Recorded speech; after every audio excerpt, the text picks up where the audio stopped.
So this is a different kind of video I've never really tried making before, but I'll give it a shot. 15 tips to make your Roblox games better. Some of these are coding specific, but most of them are just game design on the whole. Number one, which I think is the most important tip you could ever be told. Pre-plan your games. If you don't plan your game, you don't know where it's gonna go. That's a 50-50 risk you're taking. You want to know what you're doing, you want to have a good idea, solid plan. Otherwise, maybe late game, once you've got a lot of stuff done, you find there's a huge flaw with the way you've designed the game, and it's just not going to work out for your audience. Of course, Roblox has a very specific audience.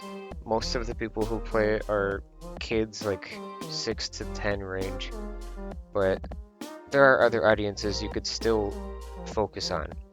There are also a lot of benefits to planning your games, because this can help you visualize everything that you want to do before you've actually done it. If you brainstorm with maybe a team member or a friend, just someone to bounce ideas off of, you can really get the juices flowing. As an example, I worked on this game called Masterminders with my friend, but after fully developing it all the way through, only then we realized that there are some core elements in the gameplay that just don't really work out properly. Progression is really slow. If we had pre-planned this game before we actually start working on it, we would have seen that far before, and it would have helped us make the game possibly more successful than it is. I think a large part of the reason it's not successful is because of that gameplay flaw. So number two, this one's mostly a nitpick. Keep your points of interest close to each other. In some games, you want to have a large, expansive world, but no matter how big your world is, there's always clumps of interest. A town has a lot of things to do in it, there's a lot of people, but in those fields between the towns, there's nothing there. Generally on Roblox, people don't like to walk. If you keep your areas small and keep players busy with things to do, they won't get bored and wander around.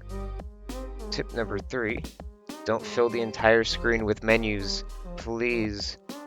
And if you are going to do that, have some kind of button to hide it or something. Just don't make my entire screen menus. Nobody wants that.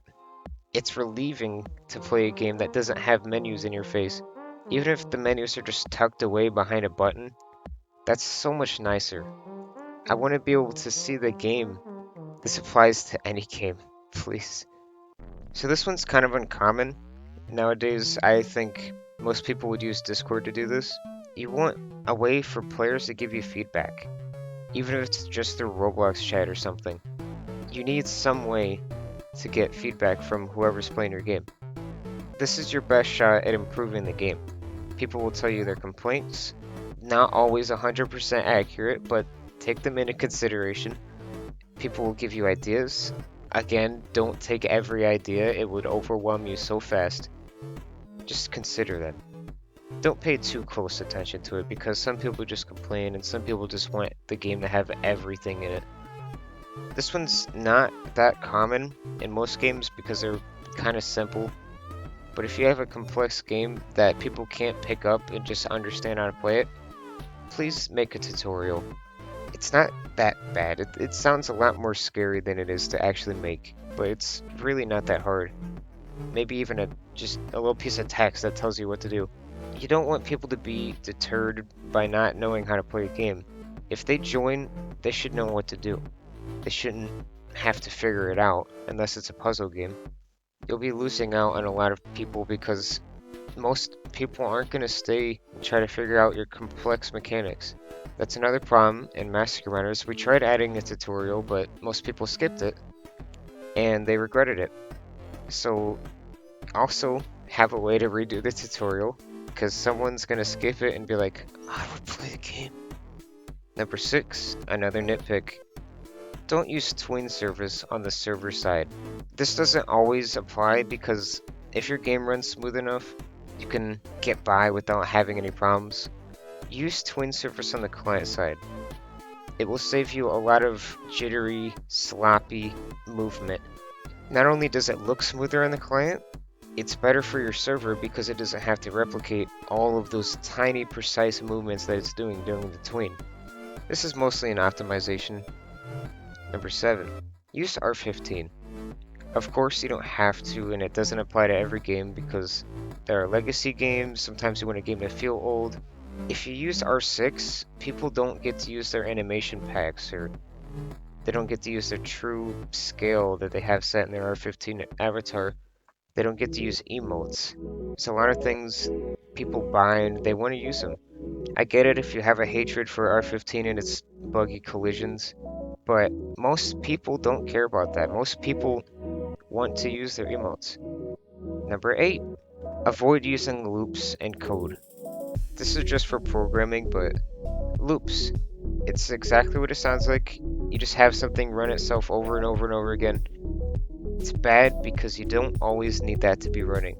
It can kill a game if done too much. But it really depends on the game. Sometimes you need a loop to do something. I consider it if you use render servers to have a function run every frame or something like that.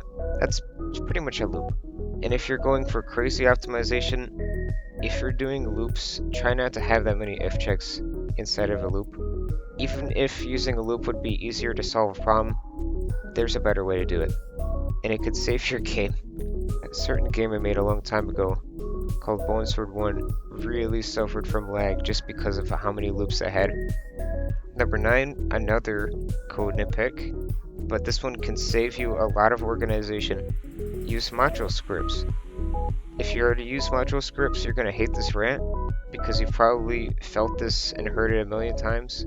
Come on, man, why would you want 100 connections inside of one script, 100 functions in a script? Like, it's all in the same place. You can access it from both the server and the client if it's in replicated storage or something like that. You don't have to copy and paste code. You can make like branch systems, connect scripts to each other, and it's clean. They're kind of like classes in other coding languages. Also, don't use _G. Tip 10. Take the time to organize your game with folders. This means workspace, all your scripts, bindables, whatever you got going. If you don't organize it, obvious chaos. Again, Bone Sword 1. If you open the studio for that, which is uncopylocked by the way, you'll see what the consequences are. It makes scripting easier, it makes finding things easier, it makes maps not cluttered, or at least as much, because it's kind of hard to organize parts. Tip 11. If you were working on something that other people have to read, or you plan on expanding on it, add comments to your code. This can even help you if you're working by yourself, because you might forget what something does, and you have to read all of it. But if you write a comment, you can just write what it does, and you don't really have to understand how it works, you just have to know what it does and how to use it. You're saving other people time, they don't have to read through it either, and you can safely not work on the game for years and come back and still understand the code. Future me here, I forgot to say tip number 12. Make your code as simple as possible. Most of the time when you're trying to solve a problem, the solution is a little bit simpler than you might realize. It's easy to overcomplicate something. If you're having trouble trying to figure out something, don't worry if it gets a little cluttered or complex. You can always simplify the code. It's not always worth it to go back and simplify code. Sometimes it can actually be a good waste of time. Avoid very complex and convoluted code, because you probably won't be able to read it after coming back to it. Alright, back to the regularly scheduled video. 13. Don't copy and paste code. I only mean copy and paste your own code and paste it into another script. You can make your systems work with each other if you use a module script. This is basically tip 9, but again, like 9, 13, they're the same tip. I should have rewrote that. Could have made it a little bit more creative. It could have made another tip. That wasn't another coding tip, it was another module tip. Tip 14. Adaptive lighting and adaptive music. This isn't too bad to pull off. Unless you're brand new to coding, then this might be a challenge. But having the same music play across the entire game and having the same lighting everywhere you go gets a little bit predictable and it becomes uninteresting. You feel like you've experienced the entire game. So if you've played an exploration game, say like Terraria or Minecraft or something, when you go to a different place or a different biome, as some call it, the music changes. The lighting is different. It feels like a new place you aren't normally in. Most of the atmosphere comes from that. It's a different experience than the regular game. So if you could incorporate adaptive lighting and adaptive music, which also includes maybe an encounter with the boss or enemies, could have the music become a little bit more intense, can make the game feel like an actual adventure. I might even make my own system for this and release it because uh, I'll make a video about it. Final tip, tip 15, keep your game scalable. That just means make systems. You should not make your game's content without having a system to put the content through. Say you want to make a bunch of content updates for the game. You have to make all of these updates, you have to make all these systems. It would take months. If you spend most of your time focused on making things scalable, you're spending most of your time making things that are easy to add to. As an example, say I want to make a building game. You have to build something and use it to get to somewhere. That's a basic game idea.